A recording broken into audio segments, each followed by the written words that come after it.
Muy bien. Entonces, los materiales cerámicos son tan antiguos como lo es el fuego, ¿no?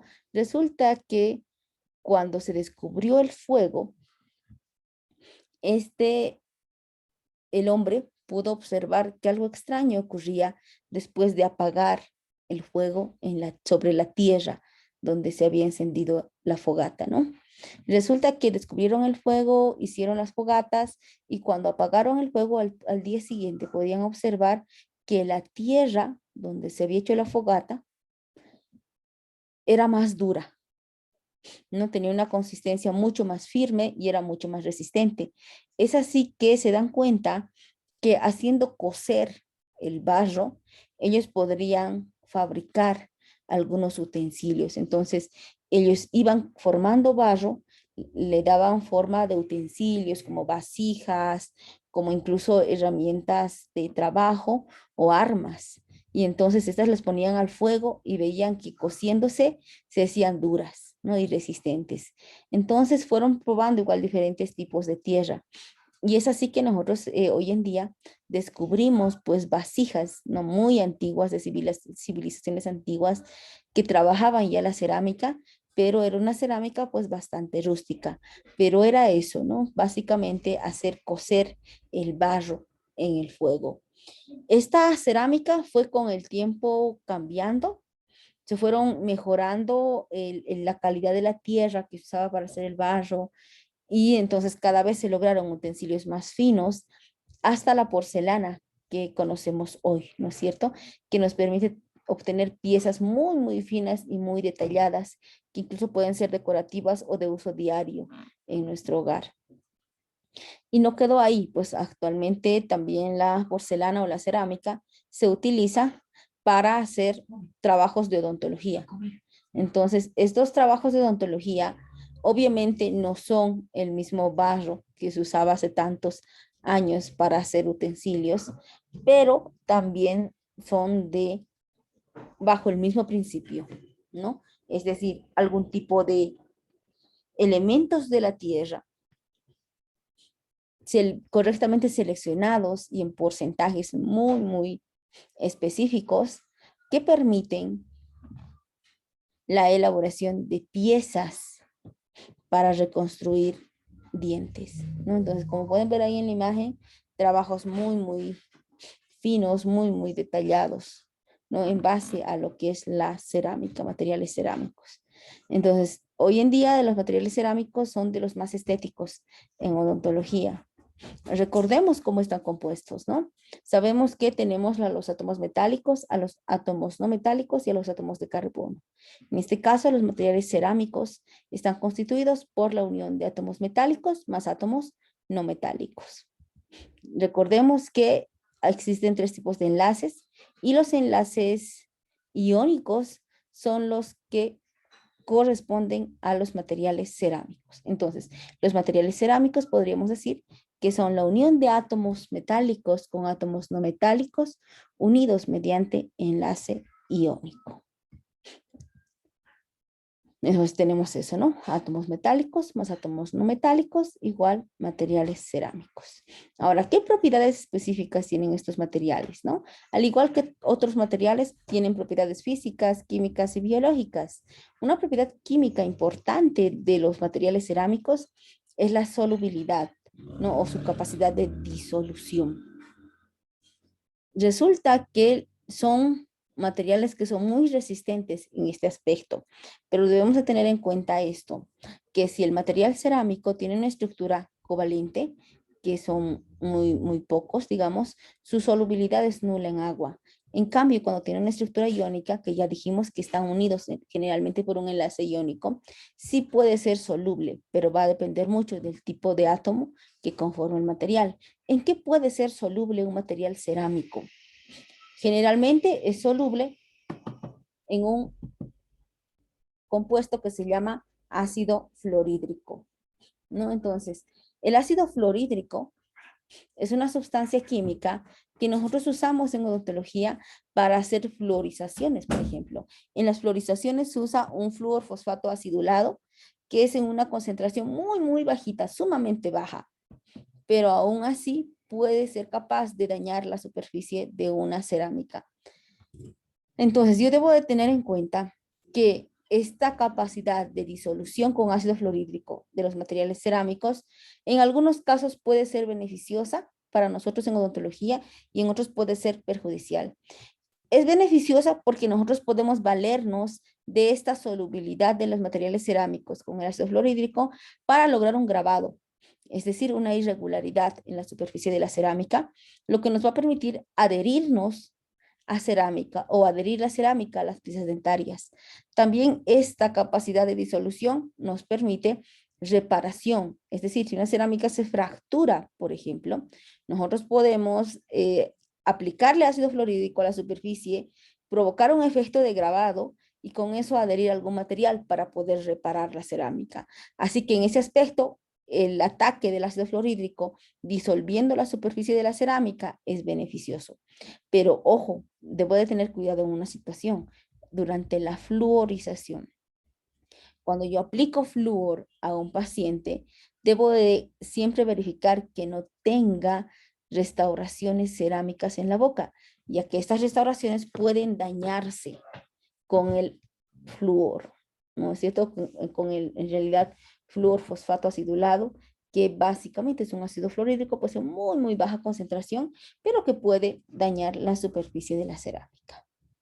En cuanto a las propiedades físicas, y específicamente hablando de la variación dimensional térmica, la cerámica, al igual que cualquier otro material, puede sufrir de expansión o de contracción por cambio de temperatura.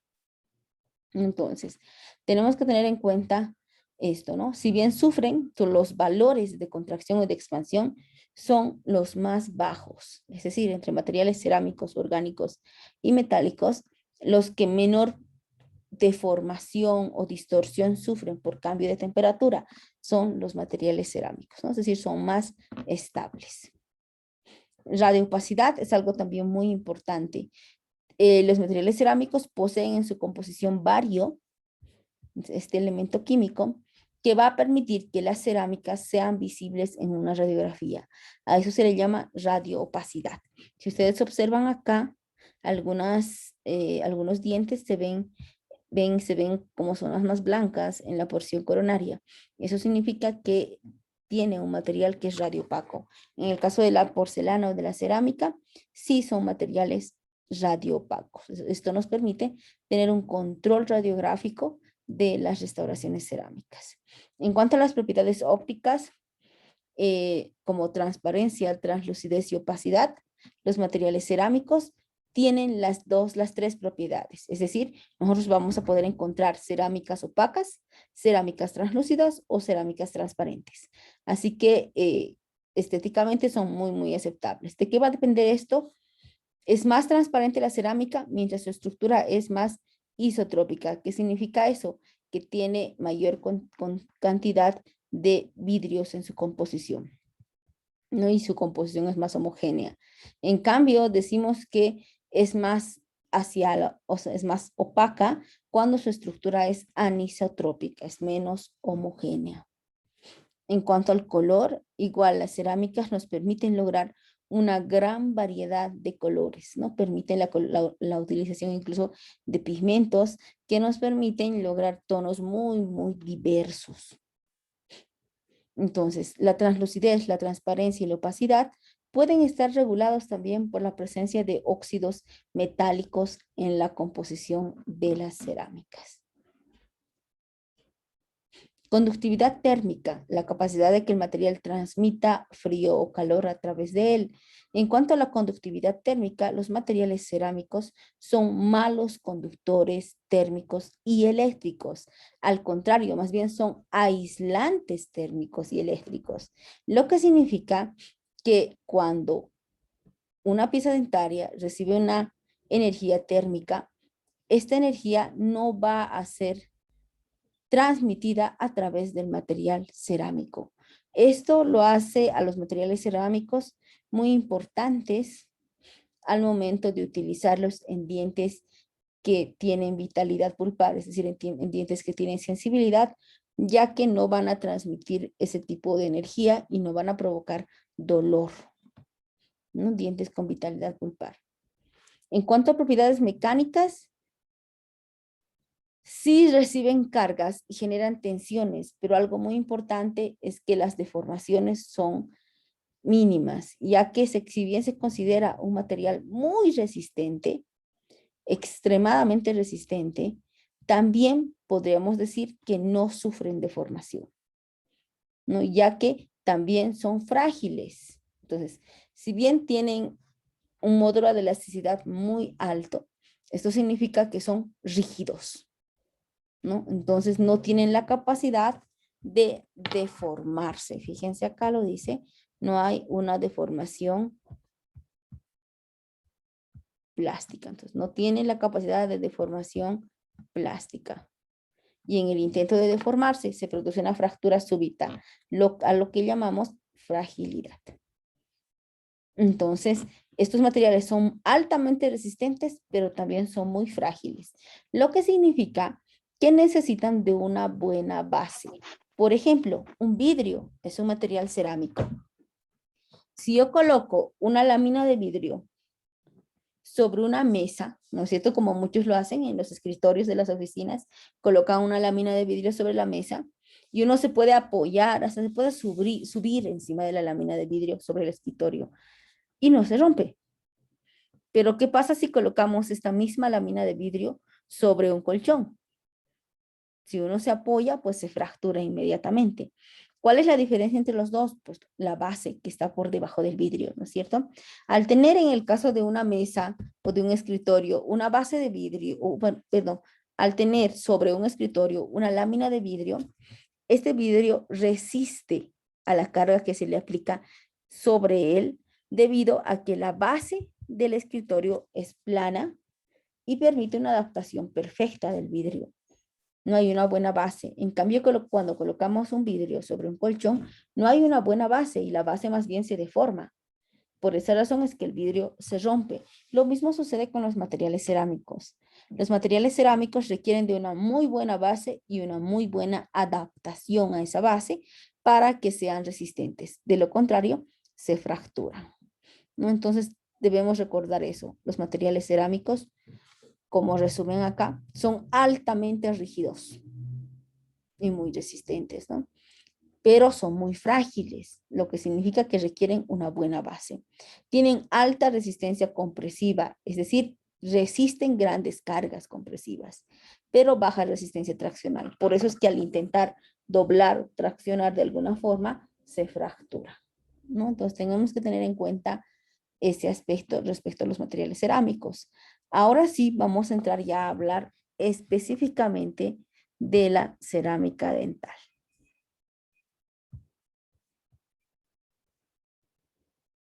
Denme un segundito.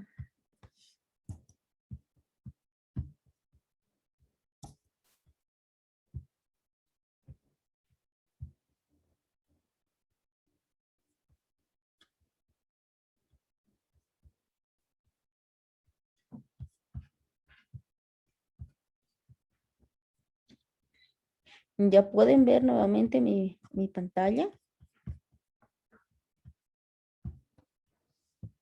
Sí, doctora. Sí, Ok. Entonces hablamos de lo que es la cerámica o porcelana dental en sí, ya como material. ¿Eso qué es la porcelana? Si nos remitimos a un diccionario, indica que la porcelana es una losa fina, transparente, clara y brillante que se obtiene por cocimiento. En la odontología, la porcelana tiene una composición mucho más compleja, digamos, y más específica.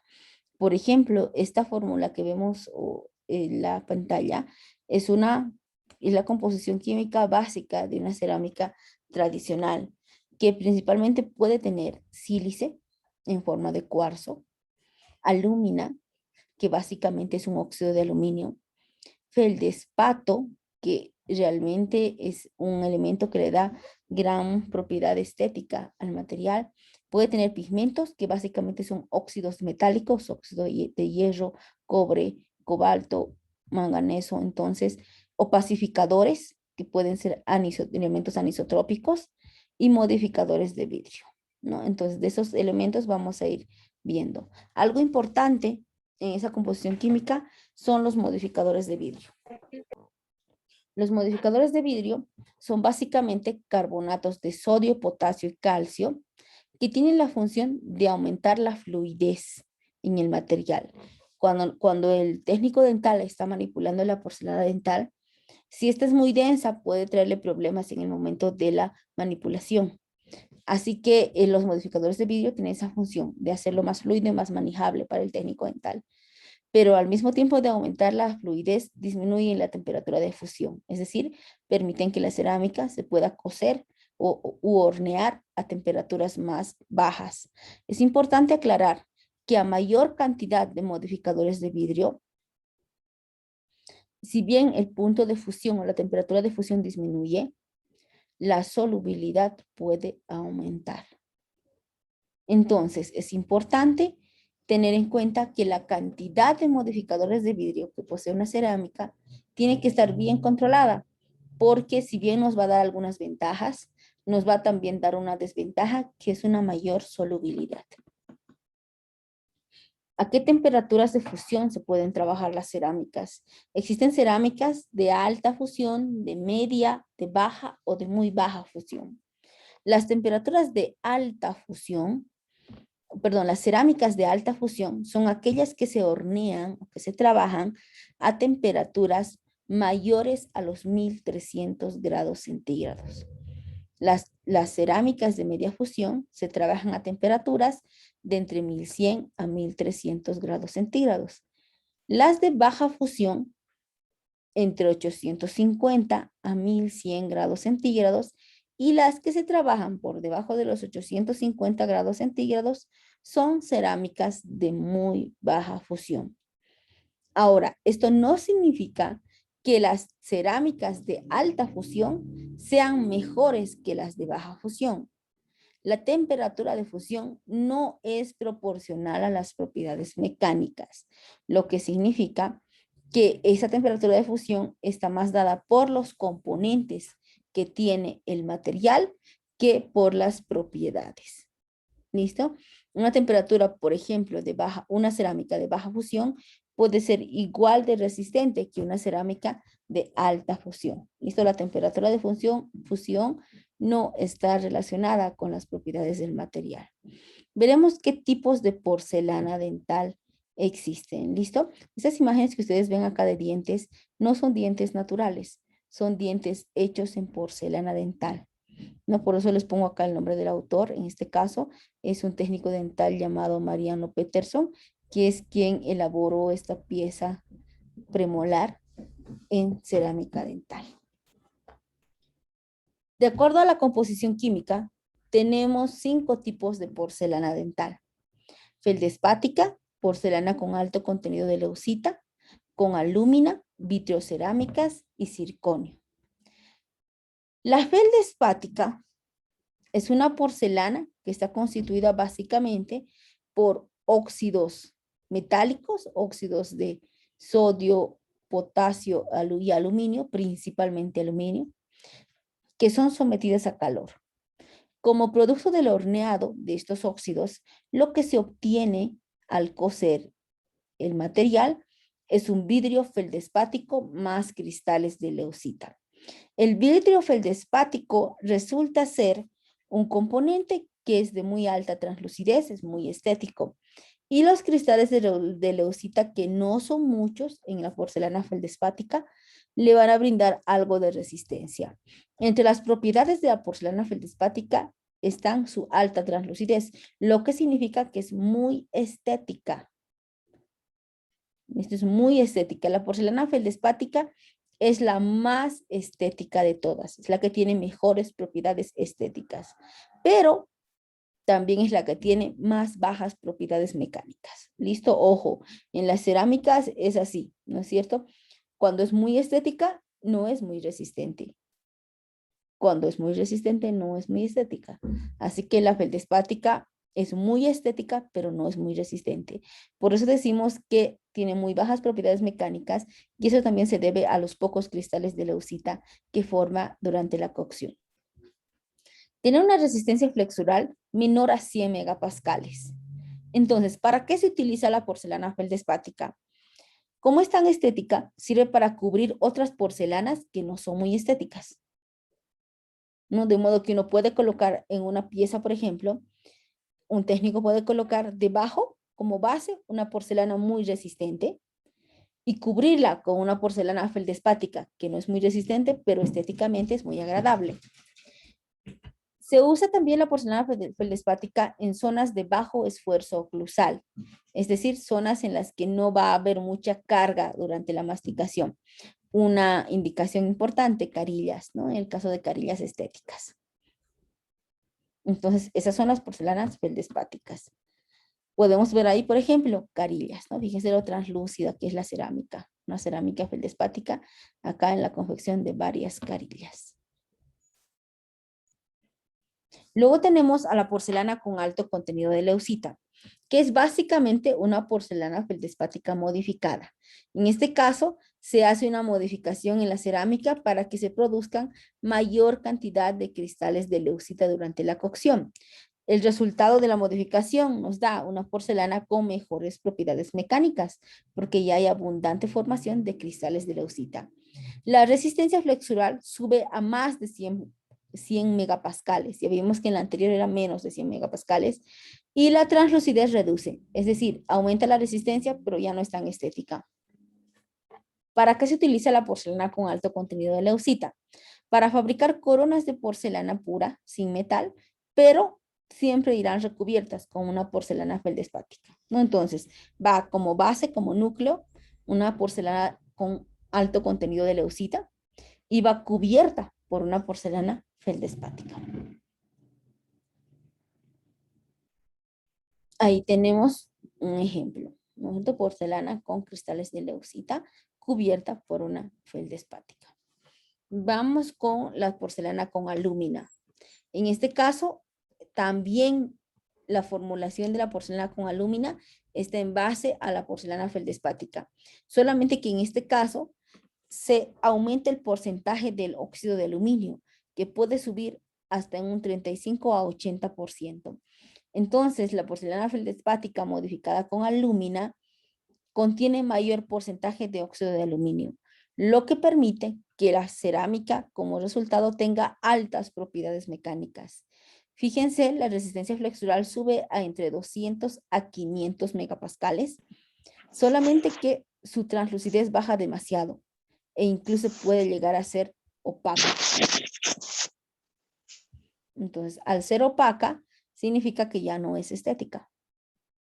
Esta cerámica, que es muy resistente, sirve para confeccionar núcleos, es decir, bases de coronas, por ejemplo, que van a ser cubiertas con otra porcelana de mejor propiedad estética, como la feldespática, e incluso es tan resistente que puede servir para la fabricación de puentes, no puentes de brecha corta. ¿Qué significa eso? Puentes de 3 piezas o puentes que van a reponer a una sola pieza ausente. Como podemos ver, este es un puente de brecha corta, ¿no? Acá el paciente, por ejemplo, ha perdido un diente y se lo repone apoyándose en los otros 2 vecinos. Es algo que ya últimamente no hacemos muchos puentes, pero la porcelana con alúmina tiene la resistencia como para hacer una estructura así, de 3 piezas juntas. Fíjense, esta es una base, un núcleo de una porcelana con alúmina, ¿no? Entonces, una base, por eso es que un núcleo, por eso es que la forma del diente todavía no está restaurada, porque para darle la forma, encima de este núcleo se coloca una porcelana feldespática. Luego tenemos otro grupo que son las vitriocerámicas. Las vitriocerámicas ya tienen una formulación diferente, ya no nacen de la fórmula de la porcelana feldespática, sino básicamente son disilicato de litio con fluorapatita. Esto principalmente, mayor porcentaje, disilicato de litio. Ese es el famoso disilicato de litio que hoy en día se usa para casi todo, porque se ha demostrado que tiene muy buenas propiedades mecánicas y que incluso se puede usar en espesores muy pequeños, logrando buenos resultados. Las vitriocerámicas, entonces, son unas cerámicas en base a vidrios. El vidrio principal es un vidrio de disilicato de litio. Entre las propiedades tienen altas propiedades mecánicas, una resistencia flexural superior a 180 megapascales. Si notan, no son tan resistentes como las con alúmina, pero la ventaja es que, fíjense, tienen escasa translucidez, pero sí tienen translucidez. Entonces, podríamos decir que las vitrocerámicas son unas cerámicas como que más equilibradas, porque uno puede lograr buena resistencia, pero también puede tener estética, ¿no? ¿Para qué se sirven? Se usan también para núcleos. Pueden usarse para núcleos porque son resistentes, pero también se pueden usar para carillas u otro tipo de trabajos porque tampoco son muy opacas, ¿no? Tienen buenas propiedades estéticas. Entonces ahí podemos ver disilicatos de litio, ¿no? En estructuras que son bastante estéticas. No pueden ir como núcleo, como ven acá, y luego recubrirse con otro material. Incluso en disilicato de litio existen diferentes grados de opacidad. ¿No? Ahí tenemos coronitas. Y finalmente, entre los tipos de cerámicas tenemos al circonio. Ahora, acá hay un conflicto porque muchos indican que el circonio no es una cerámica y que más bien es un metal blanco, ¿no? Pero igual se lo incluye dentro de las cerámicas. El circonio básicamente está constituido por un óxido de circonio más itrio. Tiene muy altas propiedades mecánicas, eso sí, lo que permite lograr una resistencia flexural superior a los 700 megapascales. Imagínense, son más resistentes que todas las que ya vimos. Sí, su principal desventaja es que no son translúcidas, son realmente muy opacas. Por lo tanto, también sirven para núcleos que irán cubiertos por otras porcelanas. Fíjense que permiten hacer puentes, incluso en sector posterior, libres de metal, incluso puentes muy largos, ¿no? Lo que le da pues una ventaja a este material, ¿no? La circonia hoy en día se usa bastante en restauraciones muy extensas.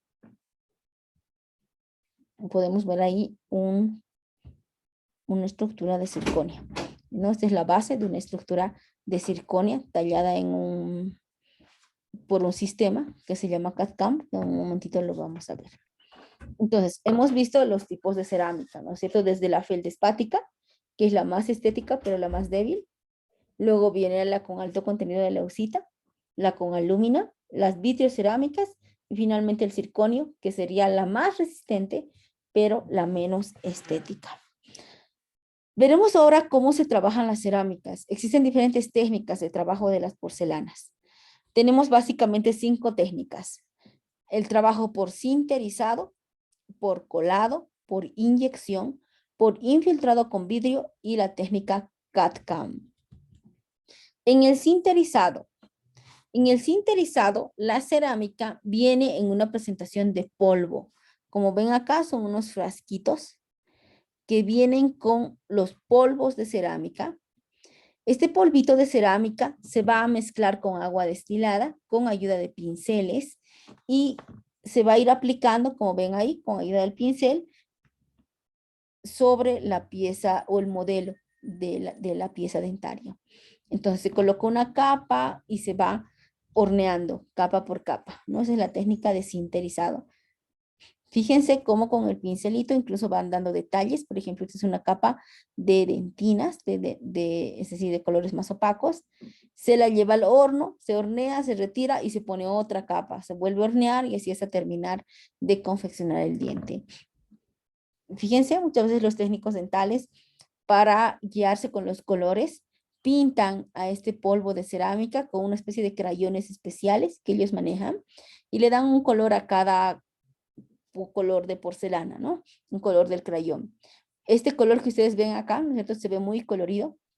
Esto con el horneado se evapora, de modo que después del horneado ya no se nota el color de los crayones, ¿no? Esa es la ventaja de usar esos crayones. Le ayuda al técnico a controlar los espesores de capa de cada color, pero sin afectar al resultado final. Esa es la técnica de sinterizado. La técnica de colado es muy similar a la técnica de colado con metales.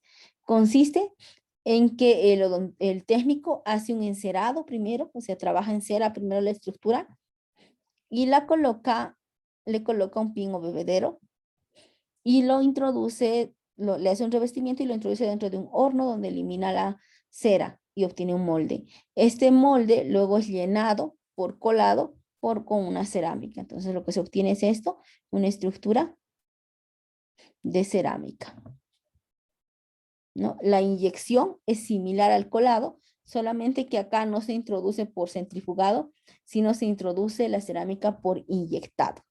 Como pueden ver, acá se ha confeccionado la estructura en cera primero.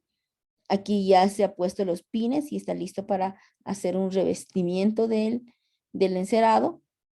Y luego se lleva a un inyectado y a un horneado. ¿No? Esto ya es en el horneado y se obtienen las estructuras que antes estaban en cera, se las obtiene ahora en cerámica por inyección.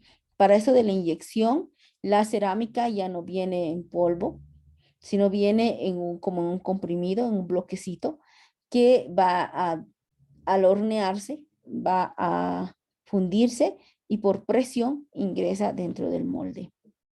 El infiltrado con vidrio está muy relacionado con el sinterizado, cuando se trabajaba con pinceles y el material viene en polvo, pero en este caso, en vez de usar el agua destilada para la mezcla, se puede usar también alguna solución con vidrio que va a permitir rellenar de mejor forma las porosidades que pueda existir entre la masa, de modo que sea más resistente, ¿no? En eso consiste el infiltrado con vidrio. Y finalmente la técnica CAD-CAM. CAD-CAM significa, CAD significa diseño asistido por computadora. Y CAM significa maquinado o mecanizado asistido por computadora. De modo que CAD-CAM es un sistema en el cual se empieza a digitalizar ya los procedimientos, ¿no? Para esto se utiliza la cerámica en forma de bloques. Estos bloques que ustedes ven acá son bloques de cerámica que vienen codificados. Por ejemplo, acá dice CIRCAD. ¿Qué significa eso? Que es un bloque de circonio, ¿no? Para CAD-CAM. Este puede ser el código de color. Viene sujetado por un vástago metálico que es el que se va a sujetar en el tallador. El sistema viene de esta forma. Este que ven acá es un escáner. Ojo que este es un escáner de modelos, pero también puede traer un escáner intraoral para que el odontólogo ya escanee en la boca del paciente y ya no tenga necesidad ni de tomar impresiones. Pero si ha mandado una impresión o un modelo, se lo coloca acá y este escáner registra toda la forma. Esa forma se la lleva a una computadora en donde el técnico dental, incluso muchos odontólogos también, porque hay odontólogos que tienen esto en el consultorio, hacen el diseño en la computadora de la corona, el puente, la incrustación, lo que estén trabajando. Diseñan en la computadora y este diseño hecho en computadora, la información del diseño va a este aparato que es una fresadora, ¿no? Este aparato, si lo vemos de cerca, es así. En este huequito que ven acá se sujeta esto. Esta parte metálica del bloque de cerámica se sujeta ahí. Y fíjense que tiene fresas de tallado, 2 a cada lado. Uno para que talle la parte interna, supongamos, de la corona, y el otro lado talla la parte externa. En cuestión de algunos minutos ya se obtiene el trabajo terminado, ¿no? Entonces, una vez que sale tallado de esta forma, ¿no? Acá tenemos una estructura de 3 piezas. Se corta el sobrante, se pule y esto en muchos casos todavía tiene que ir a un horno para hornear, terminarse de cocer. En otros casos ni siquiera requiere de un horneado, ya está todo procesado previamente, ¿no? Pero en algunos casos sí requiere de un horneado para obtener acá una base. Por ejemplo, esto es una estructura de circonio. Como ven, es sumamente opaca, no es muy estética. Entonces, acá todavía le falta al técnico añadir otra cerámica, que puede ser una cerámica feldespática, otra que tenga mejores propiedades estéticas, para darle ya la forma final y el color final al trabajo, ¿no? Entonces se va añadiendo encima, como ven acá, ya por sinterizado, más capas y puede terminar el trabajo de esa forma. Entonces, se pueden hacer trabajos en los que se van a combinar varios tipos de cerámicas o incluso cerámicas con metal, ¿no? Una base metálica de la estructura que irá cubierta por una base de cerámica. Entonces, son varias formas de trabajo con las cerámicas, ¿no? Entonces, si recordamos hasta acá, hemos visto tipos de cerámicas, 5 tipos de cerámicas, ¿no es cierto? Feldespática, con alto contenido de leucita, con alúmina, vitrocerámicas y circonio. Y también hemos visto 5 formas o 5 técnicas de trabajo con las porcelanas, que es la de sinterizado, que es el polvo mezclado con agua destilada, que se aplica con pinceles. Colado, inyección, infiltrado con vidrio y la técnica CAD-CAM, que digamos hoy en día está muy, muy promovida, ¿no? Todavía es un poquito costoso el equipo de CAD-CAM, pero sí está entrando con bastante fuerza porque realmente facilita mucho. Incluso en esta técnica CAD-CAM, el odontólogo ya no trabaja con un técnico dental o con un laboratorio, sino puede hacerlo él mismo en el consultorio y esto muchas veces le ayuda a ganar mucho tiempo porque en la misma sesión puede hacer todo el trabajo al paciente. ¿No? Es una gran ventaja de este sistema CAD-CAM. Entonces debemos entender algo muy importante, que es que las propiedades de resistencia mecánica de las cerámicas, si bien dependen de su composición química, también influye mucho la forma de fabricación y la cantidad de defectos que pueda tener en su estructura. Ya que si una cerámica está mal fabricada o fabricada de forma defectuosa, esta fracasará en poco tiempo.